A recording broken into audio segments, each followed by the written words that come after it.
Hi friends, విదేశాల్లో మంచు ఎక్కువగా పడే ప్రాంతాల్లో రవాణా వ్యవస్థలు ఎలా ఉంటాయో ఈ వీడియోలో తెలుసుకుందాం. అలాగే రోడ్డు రవాణా సంస్థల గురించి చూసుకుంటే మనకు రోడ్లపై స్నో ఫ్లోస్ ద్వారా మంచుని తొలగిస్తారనమాట.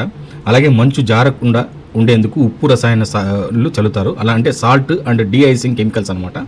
వాహనాలకు చూసుకుంటే వింటర్ టైర్స్, స్నో టైర్స్ లాంటివి అమర్చుతారనమాట. కొన్ని దేశాల్లో టైర్ చైన్స్ తప్పనిసరి. డ్రైవర్లు స్పీడ్ తగ్గించి ప్రత్యేక ట్రైనింగ్తో నడుపుతారు. ఇవి ఎక్కువగా ఉండే దేశాలు చూసుకుంటే మన కెనడా, నార్వే, స్విట్జర్లాండ్, జర్మనీలో ఇలాంటి ప్రమాదాలు ఎక్కువగా జరుగుతూ ఉంటాయి. అక్కడ వీళ్ళు ఎక్కువ జాగ్రత్తలు తీసుకుంటూ ఉంటారు. మీరు వెహికల్స్ వస్తున్నాయి, మీరే గమనిస్తున్నారు కదా ఏ విధంగా అది స్లిప్ అయిపోతున్నాయని. డ్రైవర్ అయితే చాలా జాగ్రత్తగా బండి తోలకపోతే మాత్రం ఖచ్చితంగా ఈ విధమైన యాక్సిడెంట్లు అయితే జరుగుతాయన్నమాట. ఇంకా అలాగే రైలు గురించి చూసుకుంటే మనకు రైలు రవాణా చూసుకుంటే ట్రాక్లపై మంచు చేరకుండా హీటింగ్ సిస్టమ్స్ వాడతారనమాట.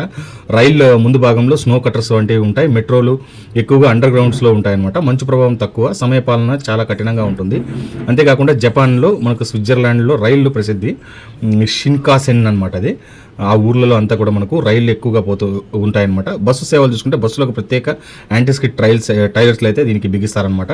డ్రైవర్లకు చూసుకుంటే మంచు డ్రైవింగ్ ట్రైనింగ్ అలాంటివన్నీ ఇప్పిస్తారు. తీవ్రమైన మంచు అయితే కనుక కొన్నిసార్లు రూట్లు మారుస్తారు. విమాన రవాణా దీంట్లో కూడా మనకు చూసుకుంటే విమానాశ్రయాల్లో రన్వేలకు డీఐసింగ్, యాంటీ ఐసింగ్ వ్యవస్థలు కూడా ఉంటాయన్నమాట. విమానాలపై మంచు తొలగించే డీఐసింగ్ ఫ్లూయిడ్స్ కూడా వాడతారు. మంచు తుఫాన్ల సమయంలో ఫ్లైట్ల ఆలస్యం లేదా రద్దు కూడా కావచ్చు. అయినా భద్రతా ప్రమాణాలు మాత్రం చాలా కఠినంగా ఉంటాయి. అలాగే అంతేకాకుండా ప్రత్యేక రవాణా పద్ధతులు ఉన్నాయి. కేబుల్ కార్స్ కానీ, గోండలోస్ అనే కొండ ప్రాంతాల్లో అలాంటివి కూడా వీళ్ళు ఎక్కువగా యూజ్ చేస్తుంటారు అనమాట. స్నో మొబైల్స్ అంటే చాలా ఎక్కువ మంచు ఉన్న చోట్ల ఇవి కూడా వాడతారు. అలాగే ట్రామ్స్ యూరప్ నగరాల్లో మంచులో కూడా సజావుగా నడుస్తూ ఉంటాయన్నమాట. అంతేకాకుండా ప్రజలు ముందే వాతావరణ యాప్స్ ద్వారా చెక్ చేస్తారు. టైం మేనేజ్మెంట్ ఆలస్యం సాధారణమే అని అర్థం చేసుకుంటారు. పిల్లలు కూడా మంచులో నడవడం అలవాటు చేసుకుంటారు అనమాట.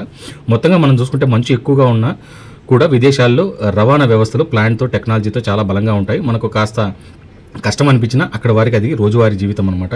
కాబట్టి వాళ్ళు మంచుని కొంచెం డ్రైవింగ్ కొంచెం అటు ఇటు అయినా, లేదంటే కళ్ళు కనపడకపోయినా ఇటువంటి యాక్సిడెంట్స్ అయితే జరుగుతూ ఉంటాయన్నమాట.